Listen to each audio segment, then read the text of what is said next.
Bien, carísimos hermanos, paz a vosotros. Sean bienvenidos nuevamente, hermanos y hermanas.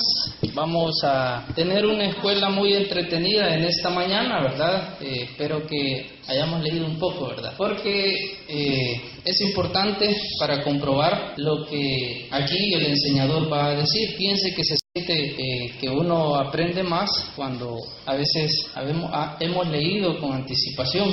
A eso se le llama llevar la escuela a la casa y sacar quizás ese resumen de lo que otro tiene, de su entendimiento, para compartirlo con los demás. Así que ayuda pastoral, dice ahí, para las iglesias problemáticas.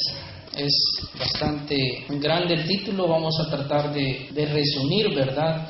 De ser un poquito específico en lo que trata la lección para que comprendamos, ¿verdad?, cuál es el objetivo que tiene esta lección. Primero quiero definir el concepto de la lección.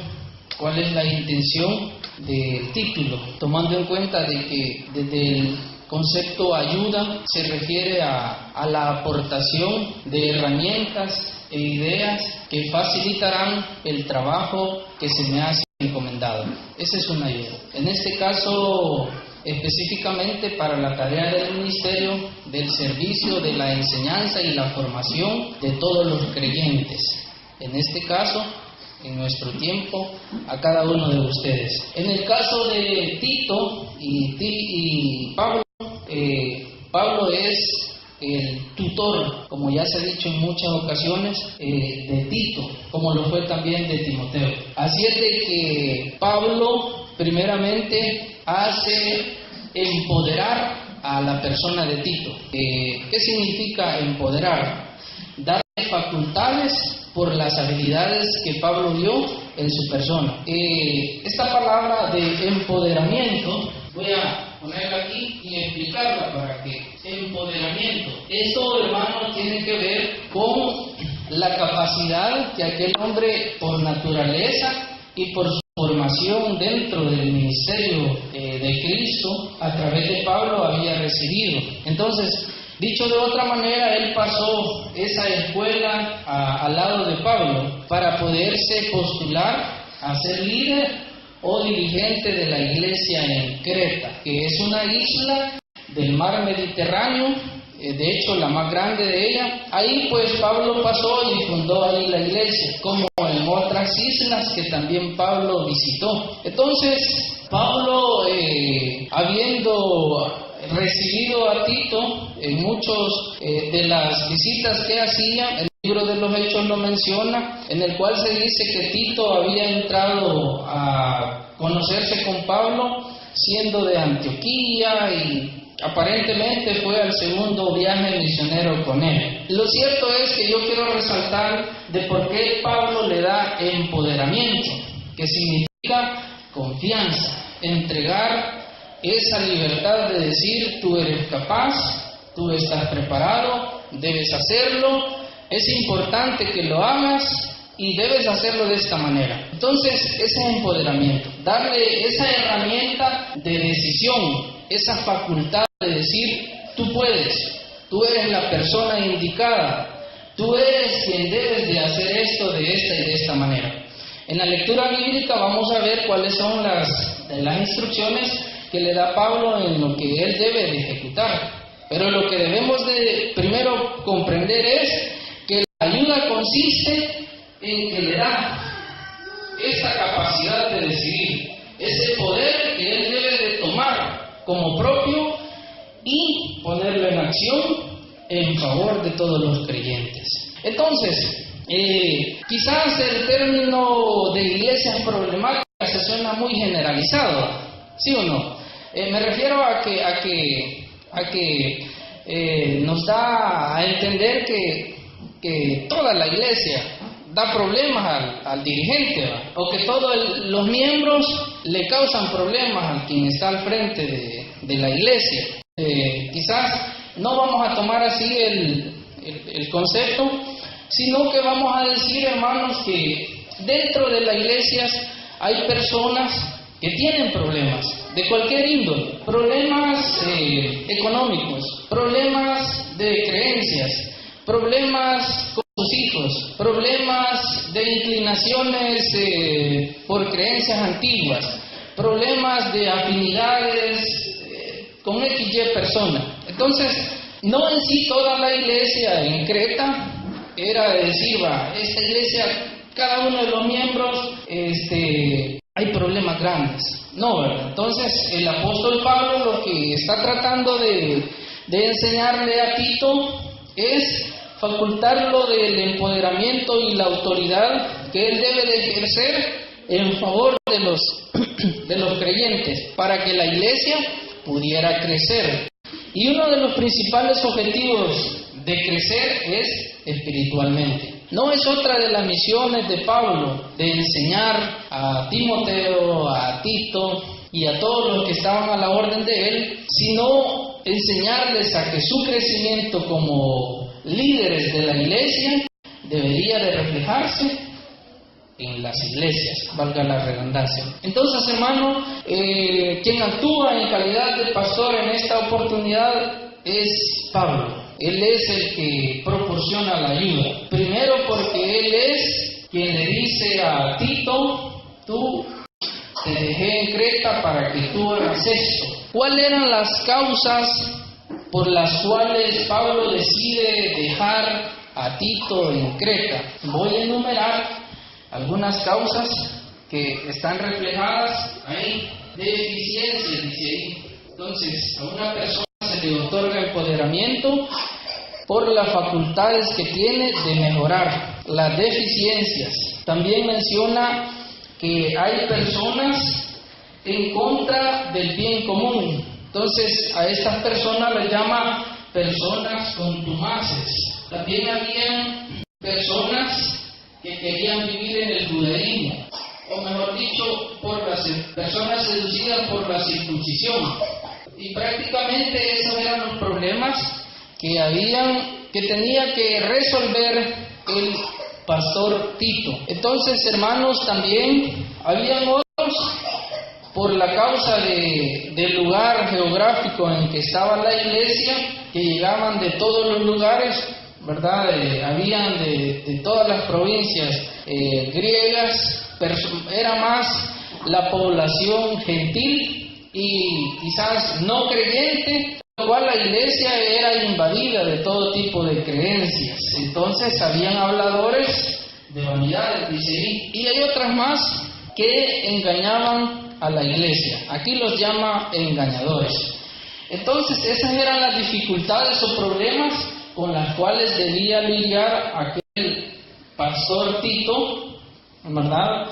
Y que el apóstol Pablo había visto en él esa facultad. Pero también es cierto que a pesar de que él tenía esas facultades, esas cualidades, él se sentía hasta cierto punto, lo deja implícito la lectura, con el desánimo de no hacerlo. Imaginémonos a Tito, por este lado tenía a los judíos o hebreos acechando, diciéndole: Tito, tenés que enseñar la circuncisión, tenés que enseñarlo porque esa es la ley en la que el evangelio fue fundado. Y por el otro lado tenía Tito a los libres, a aquellos que no querían nada, pero que llegaban a permanecer, a tener un círculo de vida en cierta manera religioso. Es decir, ellos como que querían estar dentro, pero también querían estar fuera. Tenían doble vida.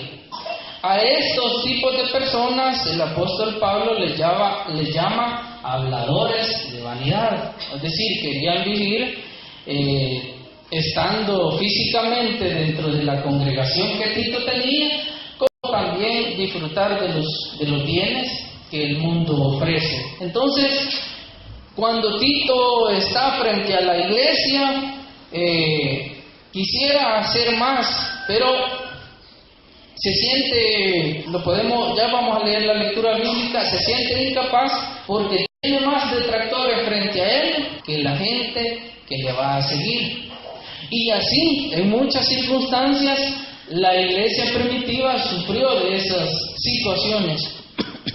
situaciones o problemas que aquejaban y que a Pablo le preocupaba, como lo era natural de él. Una de las preocupaciones comunes de todas las iglesias que él fundaba era que la iglesia no creciera. Es decir, Pablo se preguntaba, ¿por qué fundaré una iglesia para que esté estancada? No tiene sentido, ¿ah? Por esa razón, él dice, te dejaré en Creta, específicamente a Tito.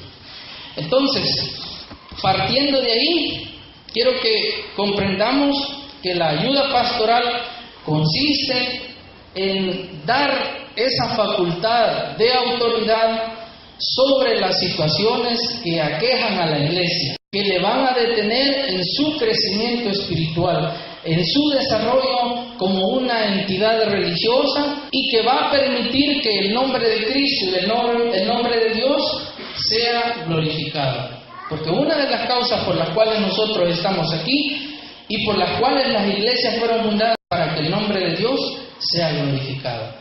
Y la otra de las causas es recibir la bendición de Dios cualquiera que sea nuestra circunstancia. Y si no, recordémonos de los recordatorios que hace Pablo acerca de las iglesias cuando ven el favor de Dios, se manifiestan y hacen la obra de caridad en ciertas circunstancias. En el caso de Pablo, cuando se recordaron de sus necesidades. Eso es lo principal dentro de la iglesia. Entonces dice aquí el verso de memoria: por esta causa te dejé en Creta, para que corrigieses lo deficiente y establecieses ancianos en cada ciudad, así como yo te mandé.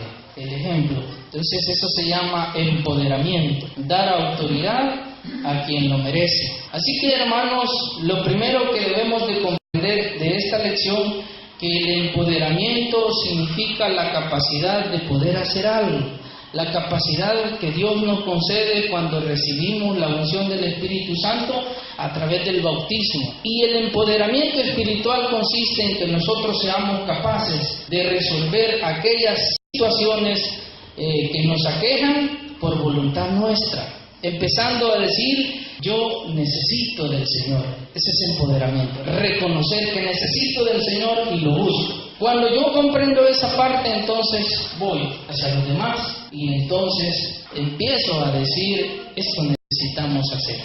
Continuamos. Dice el objeto de la lección: aprender, dice ahí, de las instrucciones de Pablo a Tito y del don de Tito para tratar amablemente con las situaciones difíciles en varias iglesias. Vea bien, por eso les decía que lo primero es reconocer la habilidad que el personaje tiene para poder ejercer, que traducido esta palabra sería ejercer poder, pero no ese poder de sujetar a la gente, ¿verdad?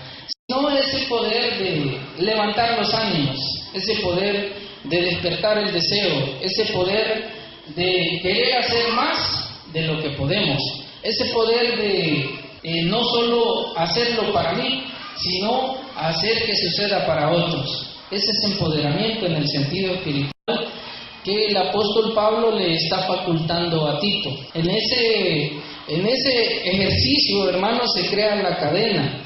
Y así hay un sinfín de beneficios y beneficiados, hablando espiritualmente, en el que nosotros podemos estar involucrados.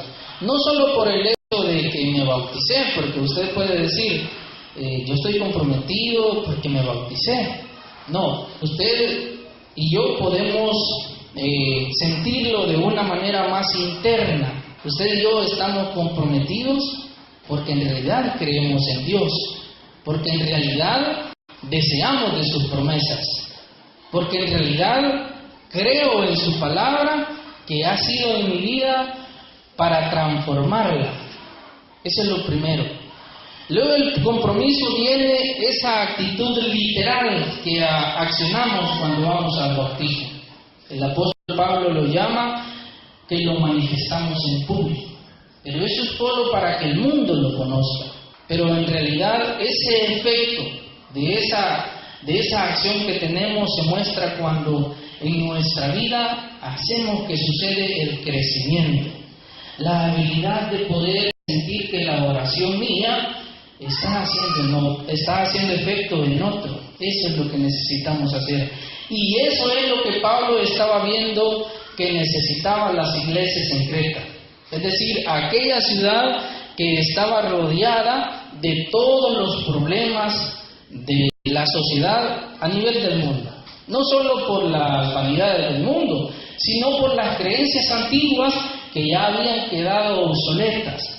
Para la vida del creyente en Cristo Jesús, la circuncisión era historia. Tú vas a corregir eso. Vayamos a la lectura bíblica, hermanos. Si ustedes se fijan, hermanos y hermanas, la carta de Pablo a Tito se divide en 3 partes.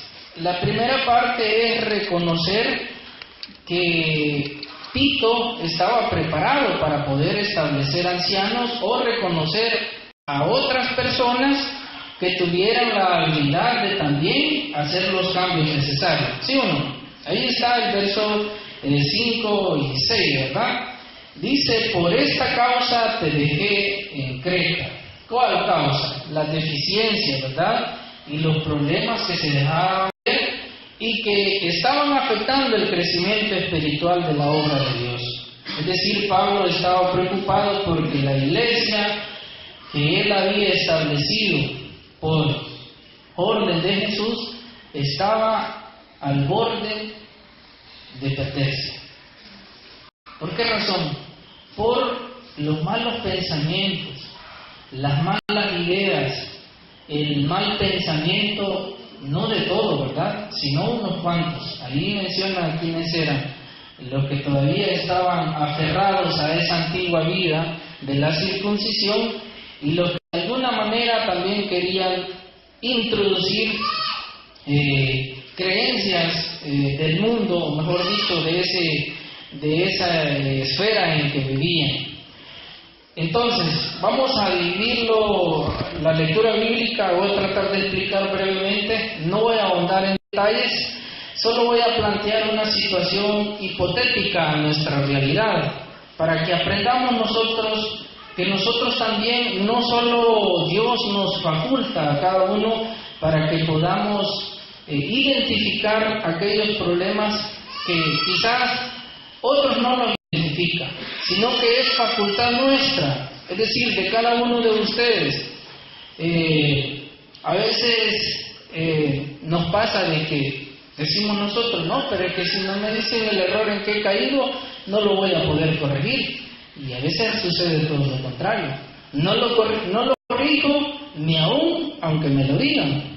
Eso significa que yo necesito reconocerlo primero yo, para que cuando me lo digan, yo compruebo que necesito corregirlo. Entonces dice ahí, por las deficiencias. Vea bien qué significa deficiencia. No solo es el hecho de que Tito estaba solo haciendo el trabajo protocolar. Él miraba los problemas, pero no los estaba resolviendo. Miraba la dificultad entre todos, pero no hacía nada. Entonces, esa era la realidad en que Creta estaba desarrollándose. Entonces, cuando a Pablo le llega la noticia, viene y empieza a escribir. Así que, Tito, por esto te dejé, porque tú eres el que debes hacer esto. Le recuerda de las tareas que deben hacer. Así que empieza diciéndole que dentro de las tareas que debe ejecutar y que son de sus facultades, debe, dice, establecer ancianos que gobiernen en diferentes ciudades y que estos ancianos deben de tener ciertas características físicas, morales y espirituales. De entre las características físicas y morales, en el verso 6 dice, marido de una sola mujer. Esto es lo recomendable que está diciendo Pablo para los que administran la iglesia y que tenga hijos creyentes, ¿verdad? ¿Qué significa esto, hermanos? Que Pablo estaba comprometiendo a Tito, a que debería de asesorarse y comprobar de que eso era cierto. ¿Por qué razón? Porque no hay otra forma de corregir un problema más sino dando el ejemplo. Así que Pablo le dice, persona que solo que tenga a su esposa en su lugar y con sus hijos. Dicho de otra manera es que esa familia debería de estar frente a la iglesia en esa ciudad y demostrarle que estaba consciente de los problemas en que se encontraba la iglesia. Y decir, miren, tenemos que mejorar. Mi familia y yo estamos aquí para ayudarles. Necesitamos disipar esa invasión de la circuncisión. Necesitamos que todos unidos corrijamos nuestras deficiencias, aquellas cosas que nos están haciendo quedar mal delante de Dios. Dice la segunda característica, que tenga hijos creyentes que no estén acusados de disolución ni rebeldía. Esto es delicado porque trayéndolo a nuestro tiempo es un tantito difícil, ¿verdad? Pero lo recomendable es lo que el apóstol Pablo está diciendo. Verso 7. Porque es necesario, dice, que el obispo sea irreprensible como administrador de Dios. Y cuando dice administrador, hermanos, no se refiere a la parte literal, ¿verdad?, de administrar cosas y aumentar bienes, sino la administración de la palabra de Dios. Es esa forma de comprender el mensaje de Dios y compartirlo a los demás, a modo que la persona, que cada uno de nosotros creamos y aumentemos nuestra fe, aumentemos nuestro deseo por hacer algo para el beneficio de todos. Eso es el administrador de Dios. No es aquella forma de administrar bienes materiales y decir, aquí necesitamos hacer eso. Tenemos dinero, hay que hacerlo. No, el administrador de Dios primero, su materia prima es la vida espiritual de cada uno de ustedes. La vida espiritual, el deseo de servirle al Señor en aquello que hace crecer su fe. Esa es la materia prima. Las herramientas, la práctica de aquellas cosas espirituales que nos asegurarán de que estaremos bien, como por ejemplo, llamémoslo a esa oración, a esa comunión, a ese partimiento del pan en unidad, a esa sensibilidad por la necesidad de mi hermano, por la enfermedad. Y como digo, hermanos, de que esto de sentirlo es que es sembrado. Y el apóstol Pablo eso estaba haciendo. Entonces dice más el verso 8. Si no, dice ahí, hospedador, amante de lo bueno, sobrio, justo, santo, dueño de sí mismo. Empoderamiento. Es esa facultad, hermanos, de poder decidir, necesito mejorar, necesito aumentar mi deseo por ejemplo, usted puede decir, no pude ir el miércoles al culto, y no soy de los que lo recuerdo, sino que usted y yo pensamos, ¿por qué no pude? Voy a hacer el esfuerzo el próximo día. Entonces, a veces decimos, otro día iré, pero no entramos en la causa, en decir el por qué no voy. Es que el que va a predicar hoy no convence, no prueba. Cualquier concepto podemos argumentar, pero lo cierto es encontrar el problema y corregirlo. Porque eso está diciendo cuando dice dueño de sí mismo. Porque algunas veces pasa en que no podemos, pero no decimos porque no podemos. O mejor dicho, no podemos y no quiero. Pero en el caso del servicio a los ancianos que dice el apóstol, es necesario no solo que tenga el deseo, como ya hemos mencionado en otra ocasión, sino que esté seguro de lo que va a hacer. Y tercero, estar preparado, porque es un administrador de la palabra de Dios. es un administrador de Dios. En ese aspecto, hermanos, cada uno de nosotros vamos a ir creciendo. Por eso es que quiero poner un ejemplo. En el mundo religioso, y casi todos los seres humanos somos así. En el mundo religioso las personas se quedan con lo que el enseñador dice. Aquí en la iglesia enseñamos lo contrario. Aquí se enseña que la iglesia compruebe lo que se enseña. Porque si no está escrito en la palabra de Dios, entonces no es de la iglesia de Dios y ha aprendido mal. Pero allá sí, allá las personas es común decir, el pastor dice. Entonces eso no le va a llenar espiritualmente. Eso le va a enseñar a ser una persona repetidora de lo que el otro dice. Eso no le da convicción. Eso no le asegurará la vida eterna. Pero las personas en el mundo religioso, para ellos es normal. Aquí no. Aquí usted y yo debemos de tener empoderamiento. Seguridad de lo que hacemos, por qué lo hacemos y para dónde vamos. Porque acá en el mundo religioso todos van para el cielo. Y si no van para el cielo, van a tener una fiesta de bodas distinta a la nuestra. O sea, no hay un discurso, no hay una explicación en donde todas las personas sean unidas en decir lo mismo. Entonces el administrador de la palabra de Dios debe de estar seguro de que lo que está hablando en este contexto de la palabra de Dios es cierto. Y eso va a llenar. Y de hecho, cada uno de los enseñadores de la iglesia de Dios tenemos la obligación y el deber de asegurarle a usted que esto es cierto. Dice el verso 9, retenedor de la palabra fiel. Ahí dice, ¿verdad? Tal como ha sido enseñada. Que lo guarde, no lo olvide. Allá en el Deuteronomio a Moisés se le decía, se lo enseñarás, hablando de los hijos, ¿verdad? Se lo enseñarás a tus hijos. ¿Cuándo?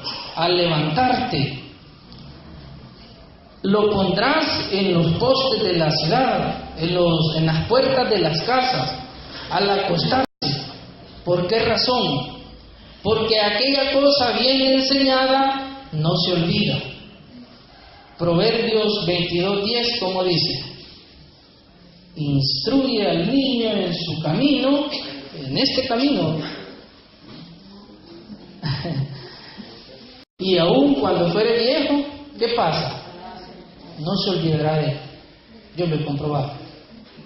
Entonces de eso trata el empoderamiento que nos faculta la palabra de Dios y que el apóstol Pablo está haciendo énfasis, que le dice a Tito, tú lo harás. Y es necesario que lo hagas ahorita y ya vamos a mencionar los problemas. Solo mencionó el principal, la deficiencia en la que estaba cayendo Tito a causa de la invasión, de cómo se sentía. Entonces, dice ahí, retenedor de la palabra fiel. Estoy tratando de que todos seamos, ¿cómo se llama? Que no solo el enseñador retenga, sino todos. Porque al convertirnos en, ¿cómo se llama? Evangelizadores, que todos somos llamados, debemos de comprender el mensaje de Dios, ¿verdad? O no vamos a llegar allá donde el vecino y decirle, fíjese de que el hermano dice que esto va a ser así. No, la idea es que usted y yo estemos seguros que va a ser así. Jesús viene y viene, seguros. Pero nosotros sí debemos de convencer a la gente. Entonces dice ahí, para que también pueda exhortar. Ya habíamos dicho en veces anteriores que es animar, despertar el deseo, con sana enseñanza y convencer a quienes. No se va a convencer a otra persona con otra estrategia igual con la que no tiene, sino con la verdad. En cuanto a la Escritura se refiere, el convencimiento consiste en contrarrestar al enemigo con la verdad. Y de hecho, en términos de verdad, se tiene bien claro que la verdad persiste siempre, y puede que la mentira vaya adelante, pero tarde o temprano la verdad alcanzará la mentira. Y eso es en la vida real. Ahora veámoslo en el sentido espiritual. ¿Cómo es posible que en términos espirituales el apóstol Pablo lo hace de esta manera, diciéndole a Tito: tienes que resolver esos problemas? Tú estás rodeado más de problemas que de cosas buenas. Entonces eso nosotros también somos llamados. Y aquí va la tercera parte, del verso 10 al 16. Porque hay muchos contumaces, habladores de vanidades y engañadores, mayormente, dice, los de la circuncisión. El problema más grande con el que se enfrentaba Pablo y sus colaboradores era la circuncisión. Y bueno, quizás era, puedo decir, el dolor de cabeza de ellos. Y quizás se preguntaban: ¿cómo los vamos a enfrentar? Si tienen toda una historia en donde han venido practicando la circuncisión, ¿y cómo nosotros los vamos a enfrentar? Exaltar el sacrificio de Cristo. Esa era la herramienta que tenía. Cristo dejó clavado en la cruz aquellos ritos, aquellas tradiciones. Dice el verso 11: a los cuales, dice, es necesario taparle la boca, que trastornan casas enteras, es decir, familia, ¿va? Enseñando por ganancia deshonesta lo que no conviene. Probablemente, ¿verdad?, se les reconocía algo por enseñar de esa manera. Dice el verso 12: y uno de ellos, dice, su propio profeta dijo: los cretenses, siempre mentirosos, malas bestias, glotones y ociosos. Dicen que los hebreos por naturaleza eran comelones. Así que a eso hace referencia este verso, ¿verdad? De entre los judíos practicantes de las actas judaicas estaban ahí estos que hacían énfasis a los de la circuncisión y que debían de los gentiles hacerlos ese acto que en el caso de Timoteo Pablo consintió, pero no así con Tito. Verso 13: este testimonio es verdadero, por tanto repréndelos duramente para que sean sanos en la fe. O sea que eran reparables, eso está diciendo Pablo.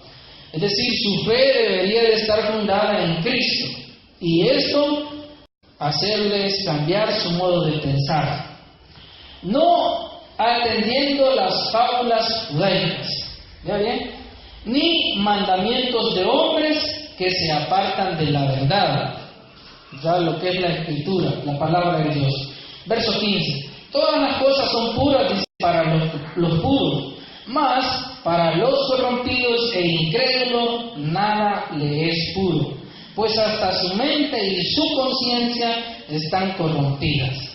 Verso 16: profesan conocer a Dios, pero con los hechos lo niegan, siendo abominables y rebeldes, reprobados en cuanto a su obra.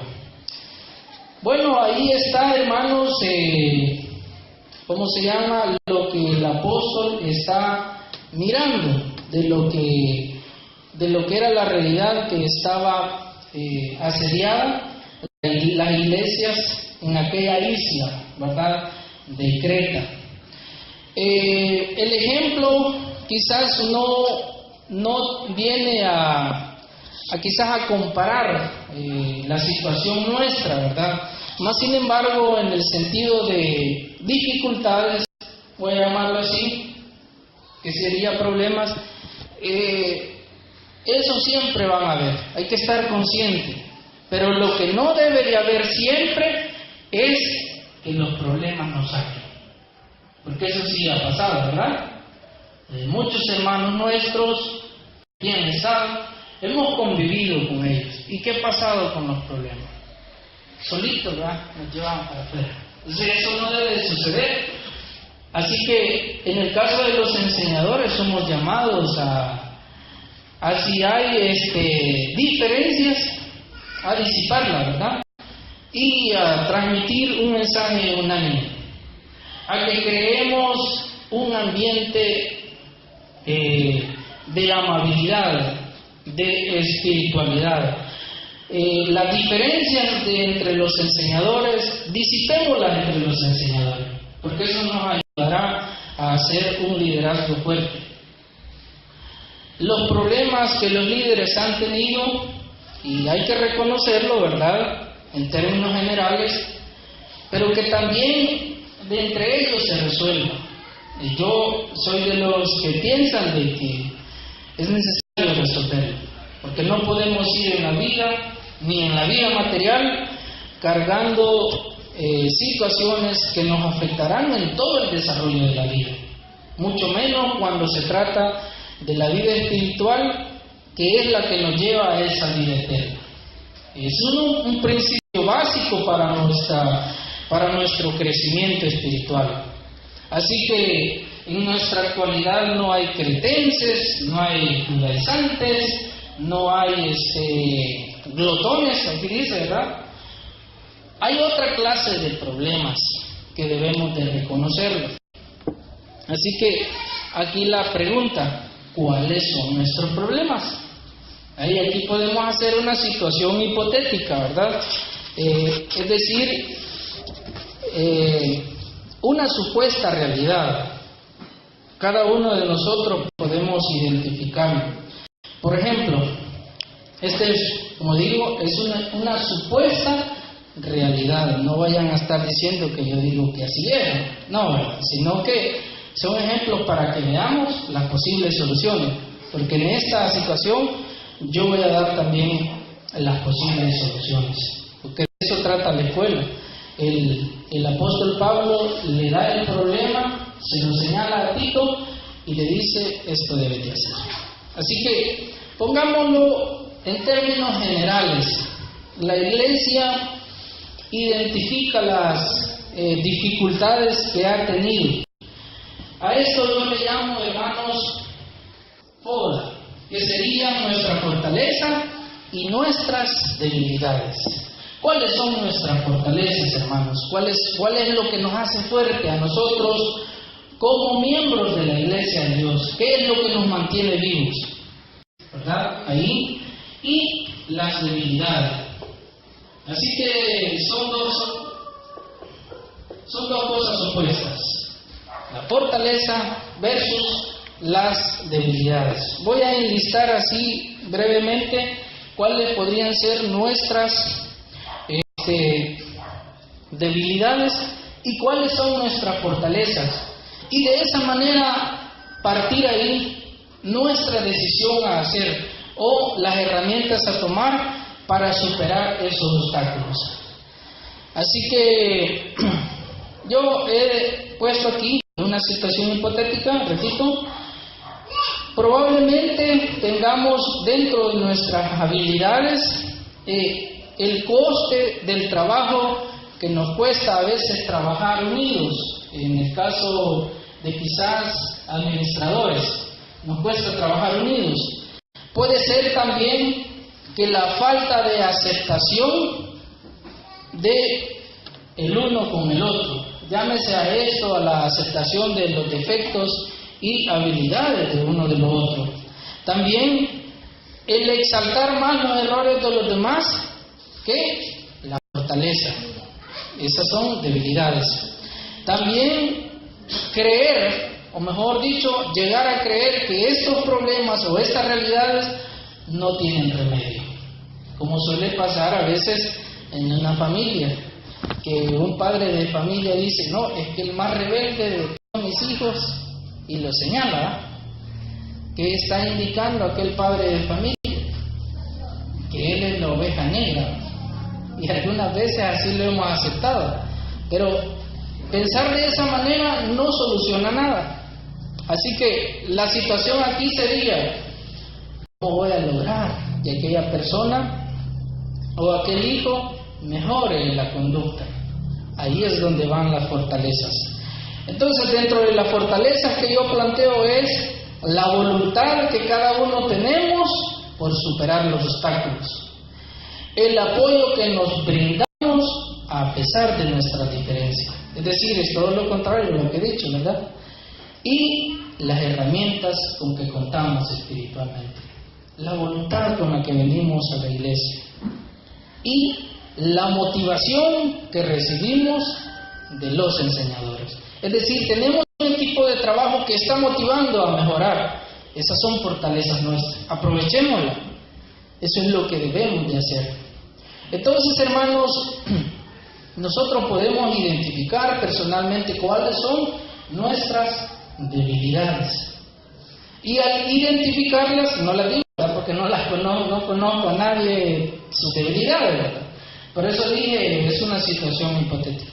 Al identificarla, podemos nosotros poner y echar manos a la obra. Eso nos ayudaría a ejercer no solo un liderazgo, sino a crear una iglesia con un ambiente que se requiere en medio de tiempos difíciles.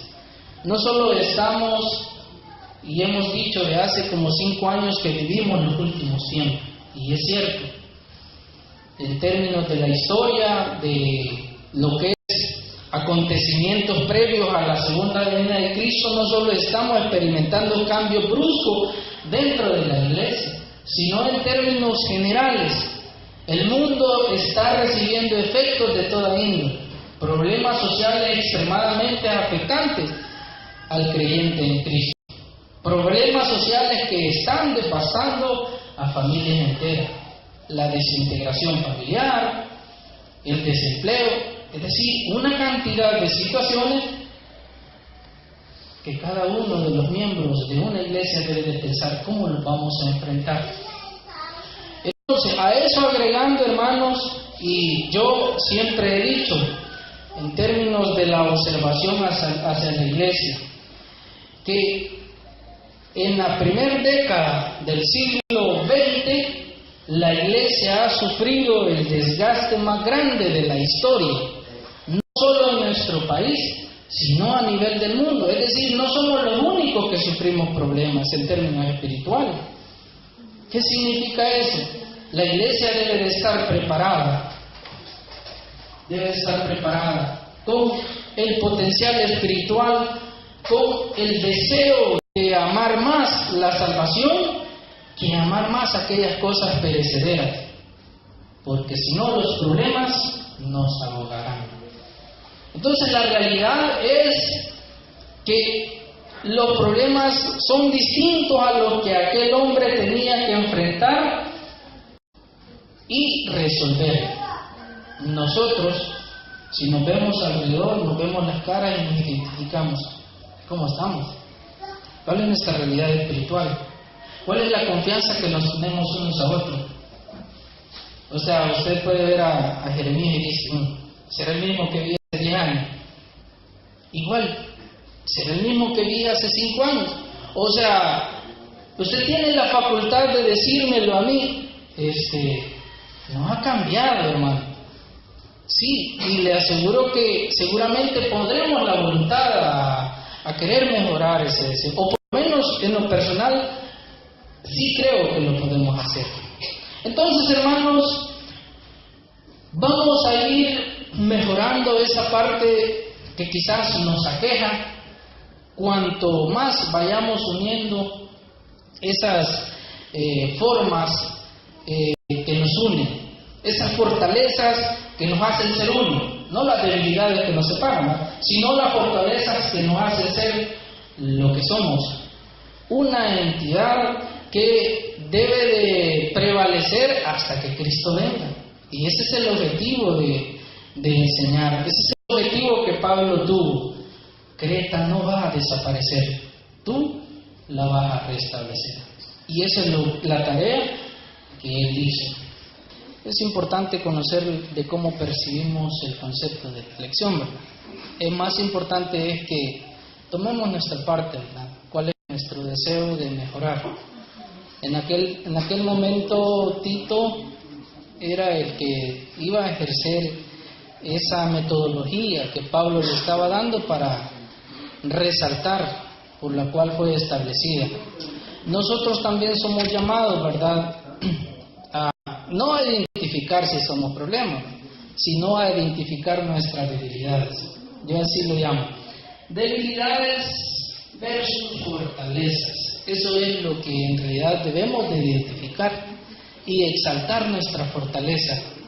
Porque cuando lo exaltamos, entonces salimos del problema. De lo contrario, pues vamos a ver el problema y que nos está ahogando y ahí no vamos a hacer nada. Pero si descubrimos nuestras fortalezas, seguramente aumentaremos nuestra fe, creceremos espiritualmente y lo que en términos globales afecta a la iglesia, pues eso dejémoselo a Dios. En cierta manera son cosas que tienen que pasar. La Escritura ya lo dice, que en los últimos tiempos, en los postreros tiempos, Jesucristo lo dijo. Habrá esto, y ahí menciona hombres amadores de sí mismos, carentes de amor, afecto natural hacia sus padres, un sinfín de problemas que ahora experimentamos, pero que en realidad es más enfático identificar, hermanos, cómo lo vamos a enfrentar. Esa es la actitud nuestra. Dice el comentario, solo voy a leer, esto es más historia, hermano.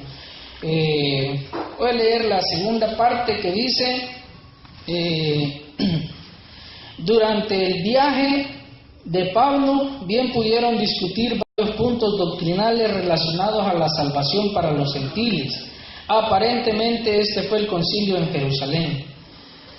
Tito sirvió como evidencia paulina de que los gentiles no tienen que ser judíos mediante la circuncisión para ser salvos.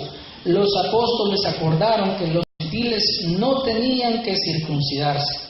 Algunos eruditos sostienen que la visita a Jerusalén que Pablo menciona en Gálatas se refiere al tiempo cuando él y Bernabé llevaron ayuda de parte de los hermanos de Antioquía a los de Jerusalén, quienes sufrían hambre.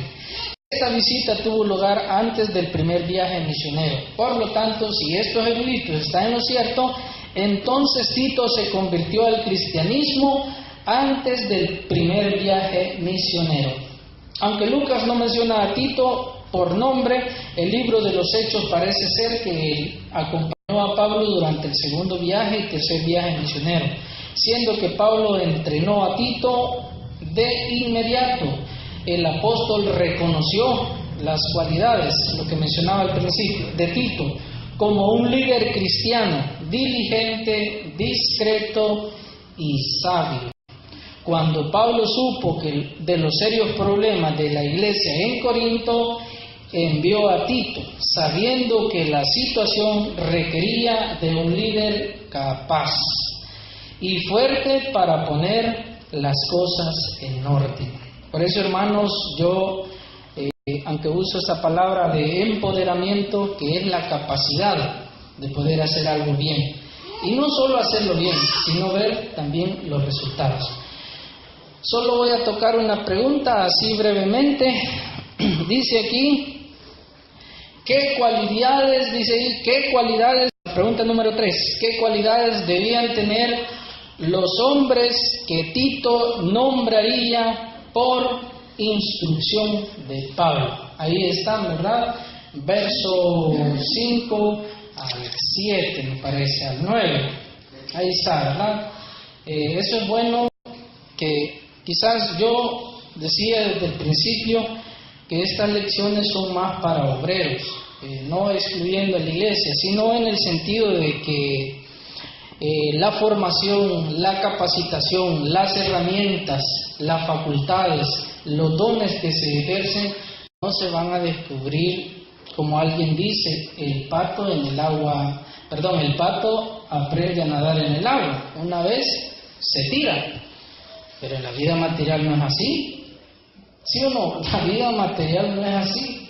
O sea, hay que aprender a hacer algo para luego enseñar a otros. La vida espiritual es mucho más delicada.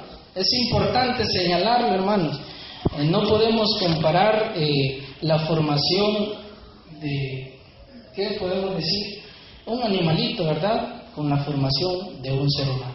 Pensante, capaz de equivocarse hace por falta de información, por falta de conocimiento, por falta de esa herramienta básica que espiritualmente todos los enseñadores deben de tener, el conocimiento. Pónganse de pie, carísimos hermanos. Dice así la conclusión: una iglesia con dificultades necesita un pastor como Tito, un líder bueno, capaz, sabio, discreto y espiritualmente dotado. Mire qué bonita la conclusión, ¿va? Dice más: ayude a su pastor y ore por él para que pueda realizar cualquier tarea que se le presente. Eso no se recibe en el agua, eso hay que aprenderlo primero. Dios bendiga la palabra en el corazón de cada uno de ustedes. Recibimos a mi hermano que me antecedía. Pasa a vosotros, hermano.